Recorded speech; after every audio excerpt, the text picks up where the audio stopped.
É a palavra central, liquidez. Liquidez porque com a liquidez, obviamente, os mercados sobem, com falta de liquidez, os mercados caem. E a narrativa geral tem sido, de facto, que a liquidez pode vir a diminuir ou tem vindo a diminuir, como nós já também mostramos ao longo das últimas semanas, últimos meses.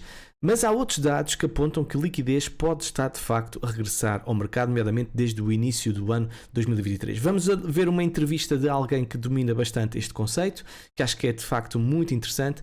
Vamos também analisar os gráficos de uma perspectiva de curto prazo e médio prazo, porque há sinais ali no curto prazo que me estão a preocupar um bocadinho e sinais bullish que estão a acontecer no médio prazo também. E obviamente vamos ficar a par das últimas e mais importantes notícias aqui do mercado de cripto. Meus amigos, vamos a isso.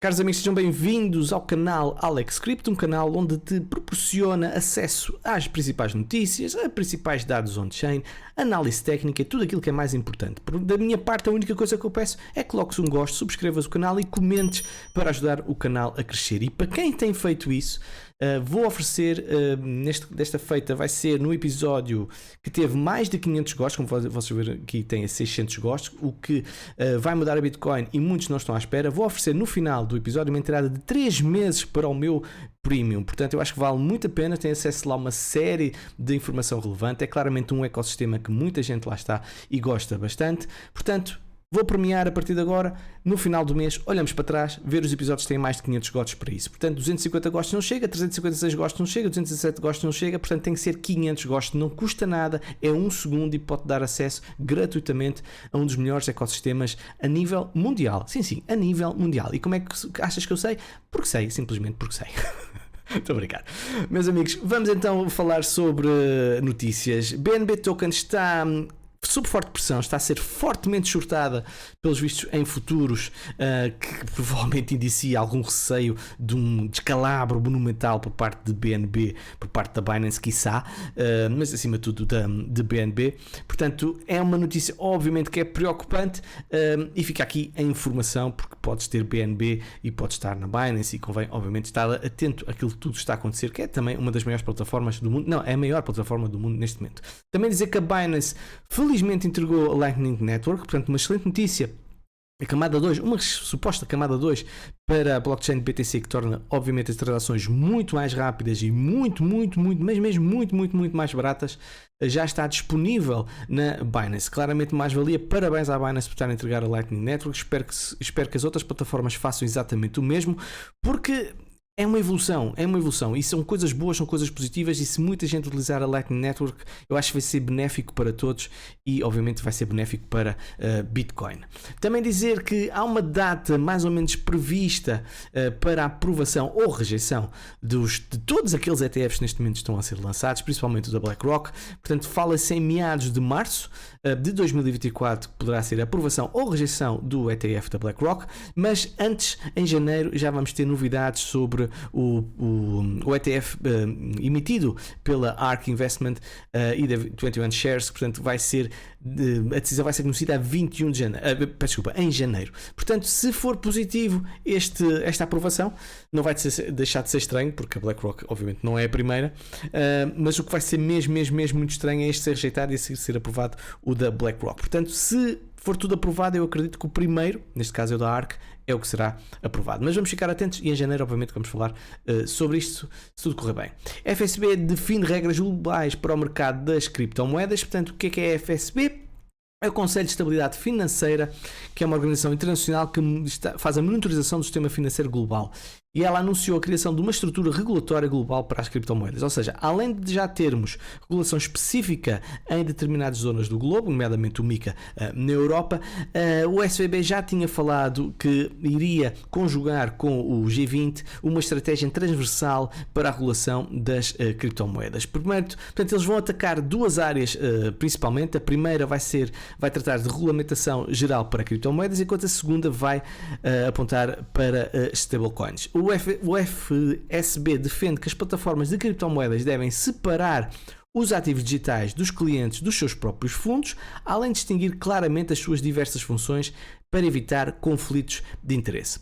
O Conselho também enfatizou o valor da privacidade, pedindo que os reguladores garantam que não haja atividade que possa frustrar a identificação da entidade responsável ou entidades afiliadas. Isto parece claramente uma referência direta ao DeFi, portanto o DeFi também vai estar sob o escrutínio daqui do FSB. Também dizer que o JP Morgan prevê testes de stress elevados para mineradores depois do halving de BTC. Como vocês sabem, BTC, o halving corta para metade da recompensa de BTC, portanto vai passar de 6 qualquer coisa para 3 qualquer coisa, e obviamente que isto causa um stress acrescido e é normal os mineradores ficarem debaixo d'água depois do halving, pelo menos numa fase inicial até o preço arrancar, mas a verdade é que há muitos mineradores nesta fase ainda estão a sofrer algumas dificuldades para minerar BTC.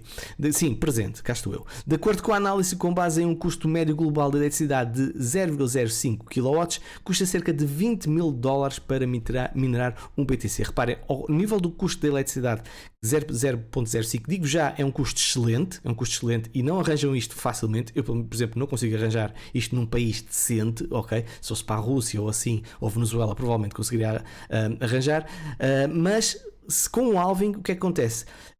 Para minerar um BTC, o preço tem que estar acima de 40 mil.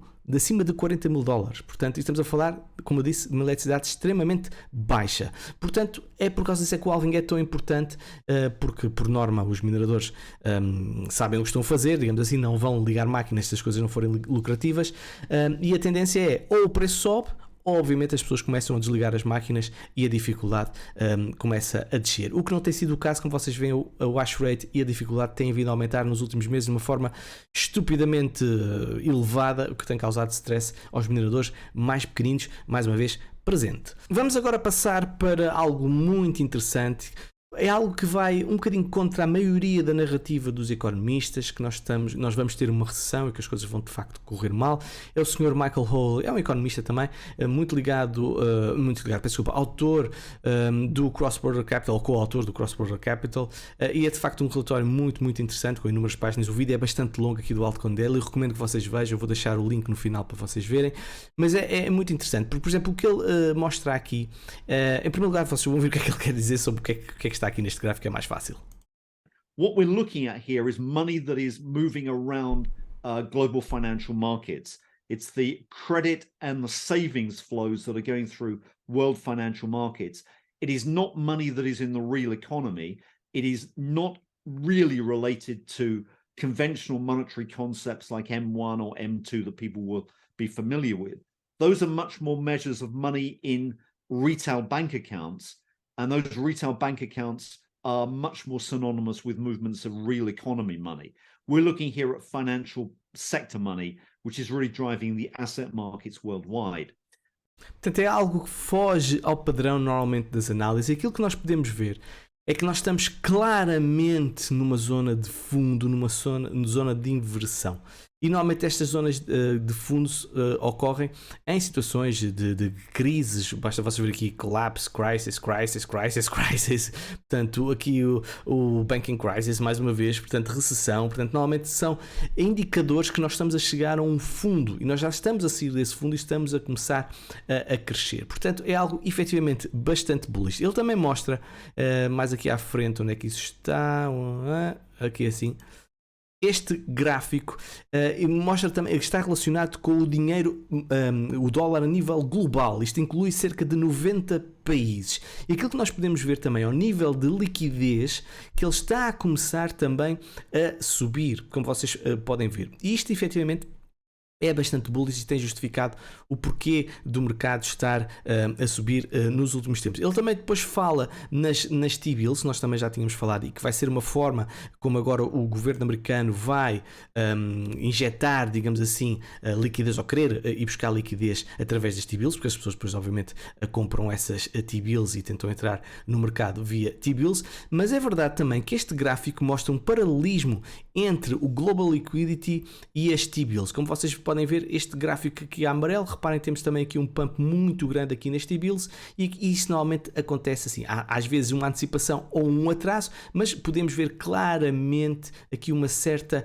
relação entre as T-bills e a liquidez de mercado, e a projeção neste momento é que as T-bills obviamente continuem a subir de uma forma muito expressiva, e a Global Liquidity é o que ele diz que a tendência também é de subir. Porém, eu já aqui tinha dito no passado que as T-bills podem ser algo que pode levar a uma saída forte dos mercados. Porquê? Porque é algo considerado mais estável, comprar dívida, digamos assim, com uma taxa de juros mais elevada, e pode levar a que o governo, para tentar alimentar estas T-bills e convencer as pessoas a comprar T-bills, obviamente pode crashar os mercados para levar, obviamente, a uma saída de capital para as T-bills. Não sei, são duas teorias que aqui estão, mas estes gráficos que aqui nós podemos ver são de facto muito interessantes, e parece-me claramente que há uma tendência clara que relaciona as T-bills, a subida das T-bills, com também o Global Liquidity. Ai, que agora foi difícil. Pronto, portanto fica aqui, meus amigos, vejam o episódio todo. Ele depois também fala de uma questão de que as cryptocurrencies podem muito bem funcionar como hedge. Ele acredita que nós vamos estar durante vários anos numa situação de elevados impostos, economia de uma forma acima de tudo difícil para as pessoas, e com a desvalorização das moedas fiduciárias, que obviamente que um hedge pode ser, além do ouro, uma série de outros como os metais preciosos, as criptomoedas, a Bitcoin pode ser de facto uma solução. Vamos então agora olhar para os gráficos. Temos aqui algumas coisas a falar. Em primeiro lugar, quero falar do dólar, do DXY. Como vocês podem ver, ele teve uma queda muito expressiva nos últimos dias. Até aqui publicidade feita ao meu indicador, ele também estava a dizer isto, mas depois tivemos aqui um fake out que foi logo alertado. Atenção, o red alert, este buy é falso, muito cuidado com esse buy. Portanto, temos aqui as bolinhas vermelhas a apontar para isso, e aquilo que nós podemos, ou pelo menos a probabilidade disso acontecer, é aquilo que nós podemos ver é que nós tivemos um sell muito expressivo que está aqui a acontecer. Agora vou tirar isto, não fica muito confuso. Aquilo que nós também podemos ver no passado é que nós perdemos um suporte muito importante, que é a zona dos 102, 103. E agora tínhamos outra zona importante de suporte, que era a zona aqui dos 100. É até uma zona muito... Oi, peço desculpa, aqui um alerta. Uma zona psicológica também relevante. Portanto, aquilo que nós podemos ver é que nós podemos estar agora, das duas uma, ou vamos fazer uma bear flag, ok? Uma bear flag. Certo? Isto vai continuar, ou nós podemos ter aqui um bouncezito, e se nós tivermos um bouncezito, tendo em conta que isto está um bocado esgotado, nós podemos sentir o mercado, nomeadamente das criptomoedas, com alguma pressão negativa devido a esta subida do dólar. Portanto, vamos continuar a acompanhar o que vai acontecer aqui com o DXY. Se for algo mais paralelo, é melhor, porque terá uma tendência maior de queda, mas se for uma recuperação muito vertical, significa que podemos até ter uma inversão. Portanto, muita atenção, vão acompanhando aqui o que diz, o que é que mostra o gráfico do DXY. Vamos também agora ver o que está a acontecer com o BTC, porque é que eu tenho falado que isto tem dado alguns sinais contraditórios. Ainda estamos aqui com um sinal de buy, depois aqui de um falso sinal também. É o que eu digo, o meu indicador é bom, mas tem que se olhar para zonas de suporte muito importantes. Este é claramente um falso sinal, ainda por cima ele começou a dar as bolinhas verdes que mostra exatamente isso. Portanto, temos aqui um buy que está aqui a acontecer depois de outro buy que houve mais cá atrás. Portanto, supostamente tudo um movimento ascendente, mas aquilo que me está a preocupar neste momento é este canal ascendente que pode estar aqui a começar a surgir. Reparem, já temos 1 ponto, 2 pontos, 3 pontos. 1 ponto, 2 pontos, 3 pontos, 4 pontos. Portanto, claramente aqui já há uma linha de tendência de subida, e isto, para quem não sabe, canais descendentes têm normalmente tendência de ser bullish, canais ascendentes têm normalmente tendência de ser bearish. Portanto, muita atenção, vamos continuar a ver isto. Era importante fazer aqui suporte e, obviamente, começar a sair deste canal aqui e fazer suporte, né, principalmente nesta zona. Okay, fazer isto mais ou menos era o ideal, mas pronto, vamos ver o que é que vai acontecer. Fica a informação do que pode estar a acontecer ao nível da diária. E também dizer que eu tenho aqui a amarelo desenhado esta zona porque é uma zona de liquidez, ou seja, há muitas longs para limpar aqui nesta zona. Por exemplo, vocês podem ver aqui pelos nossos parceiros do iBlock Capital, reparem, abaixo dos 25, a zona aqui dos 24.800, 24.600, 24.400, é exatamente esta zona que está aqui a amarelo. Portanto, indicia que se as coisas correrem mal, e quando eu digo correrem mal é quebrar esta linha branca e não aguentar este suporte de tendência não vou dizer macro, mas vou dizer de tendência de médio prazo, que está aqui a branco, e vimos testar limpar esta zona aqui de liquidez. Portanto, tenham sempre um plano caso as coisas corram mal, mas isto é algo que obviamente é um cenário mais bearish para BTC. Outro cenário que também não está bearish e bullish, ou seja, por um lado temos vela de rejeição na semana passada, que obviamente preocupa-me, já tivemos outra também na semana anterior, ou seja, temos duas velas consecutivas a mostrar que os ursos estão aqui a dizer para lá, já chega, não vai subir mais, mas ainda continuamos a lateralizar, portanto isto não deixa de ser uma bull flag, aqui está a informação. Por exemplo, nas 2 semanas podemos também ver que tivemos um sinal de alerta, portanto acabou a quinzena. E isto também é uma vela de rejeição. Aliás, nós temos tido esta vela também aqui, que foi uma vela de rejeição e depois viram o que aconteceu. Está a acontecer a mesma coisa agora, mas é uma vela mais pequenina.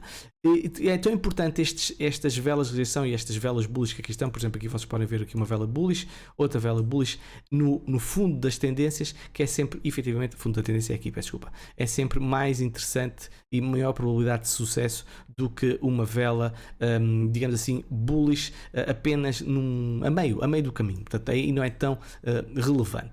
Vamos também agora ver o que está a acontecer no beijo da morte. Eu não tenho falado sobre isto, mas parece-me evidentemente que o beijo da morte foi rejeitado. O que é o beijo da morte? Vocês têm que ter a moving average de 21 períodos na mensal, peço desculpa, e o beijo da morte é quando nós caímos e perdemos esta moving average de 21 períodos, depois vamos dar um beijinho, certo? Vamos dar um beijinho. E a questão é se esse beijo é concretizado. E neste caso, como vocês podem ver, em 2015 não foi concretizado, portanto não houve nenhum beijo. Aqui também, este beijo também não foi nada saboroso, vamos chamar assim, e correu mal, não é? E agora também podemos ver que está a acontecer exatamente o mesmo. É verdade também que nós não estamos com um movimento tão expressivo e que nos liberte tão facilmente do que aconteceu em 2015 e 2019, portanto há um risco que isto de facto ainda vai dar aqui uma queda um tombo valente, mas aquilo que nós podemos ver para já é que esse beijo foi dado, mas não está, digamos assim, a concretizar, e a morte seria se nós quebrássemos esta zona que aqui está, ou seja, a zona dos 16.697, e como vocês podem ver aqui também tinham estas zonas, serão as zonas da morte para concretizar, e quando a morte acontece, obviamente pode levar a algo muito, muito, muito catastrófico. Agora, algo que queria-vos falar que parece-me extremamente bullish, vamos olhar aqui para o timeframe de 3 dias, e o que nós podemos ver é que aquilo que vocês podem ver é Death Cross e Golden Cross, ok? Eu sei que nem toda a gente gosta disto, mas não deixa de ser algo importante, porque tem tido alguma tendência de alguma assertividade nos últimos tempos para a BTC. Então nos 3 dias tem batido sempre certo. Reparem bem, aquilo que nós podemos ver, a Death Cross, normalmente quando surge aqui no gráfico de 3 dias, que é o cruzamento entre a Moving Average 50 períodos e 200 períodos, tem levado a uma queda muito expressiva por parte do BTC, de uma forma muito rápida. Aconteceu isso em 2014, aconteceu isso também em 2018, exatamente foi quando nós tivemos os momentos de capitulação do mercado, e aconteceu isso também em 2022, portanto nós tivemos também um movimento de capitulação. Eu continuo a achar que esta queda foi devido à FTX, se não estou enganado, para mim foi uma anomalia que não devia ter acontecido. Portanto, e o que é que aconteceu depois? Quando nós tivemos o Bullish Cross a Golden Cross, que está aqui por estas duas moving averages, em 2016 nós tivemos uma subida muito, muito expressiva com linha de suporte nesta linha média aqui dos 50 períodos, e depois nós também tivemos a mesma situação em que tivemos aqui um cross em julho de 2019, mas aqui tivemos o crash do Covid, mais uma anomalia, um Black Swan, um evento Black Swan que é muito raro acontecer. Portanto, são coisas que acontecem, mas reparem, o mercado reagiu normalmente. Se não tivesse acontecido isso, provavelmente isto nunca teria acontecido, o Covid, e o que nós podemos ver é que depois tivemos exatamente uma tendência de subida. Semelhanças entre 2015 e 2019, há claramente mais semelhanças neste momento com 2015, até pelo espaço temporal que tivemos ao nível da estrutura de fundo. Reparem, 406 dias, 254 dias, já vamos em 400, um pouco menos de 431 dias, vamos mais ou menos em 422, mas a projeção é que o cruzamento seja feito mais daqui a uns dias. Portanto, 430 e tal dias que nós já vamos ter esse cross. O que é que eu acho interessante desta estrutura?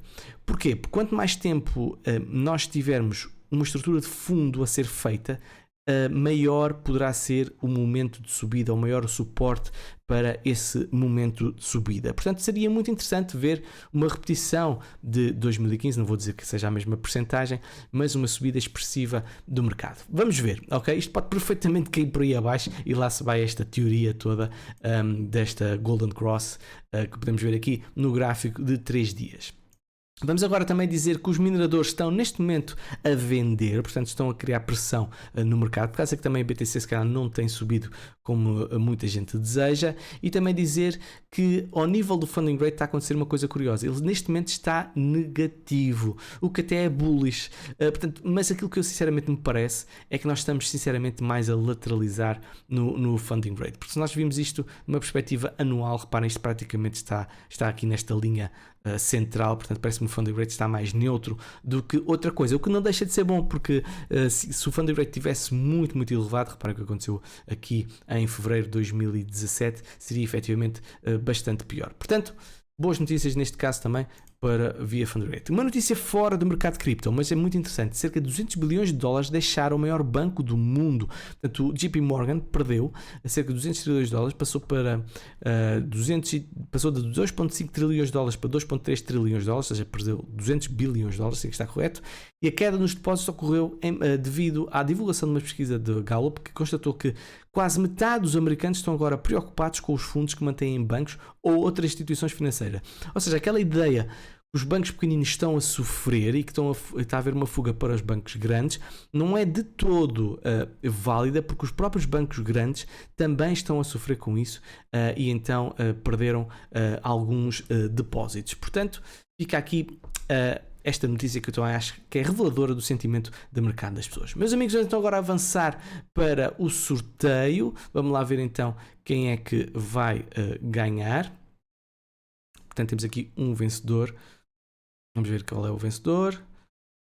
Estes são os coisas todos, os comentários todos. Ana, esta publicidade chata. Estar aqui. E agora carregamos. Ora bem, então quem é que ganha? É o G Cebolan, ok? Portanto, se me estás a ouvir, vai falar comigo, ok? Seja no Telegram ou no Gmail, e vou-te oferecer então, se quiseres, uma entrada para o meu Premium, ok? Meus amigos, espero que tenham gostado do episódio. Vemo-nos numa próxima. Beijinhos e abraços. Tchau.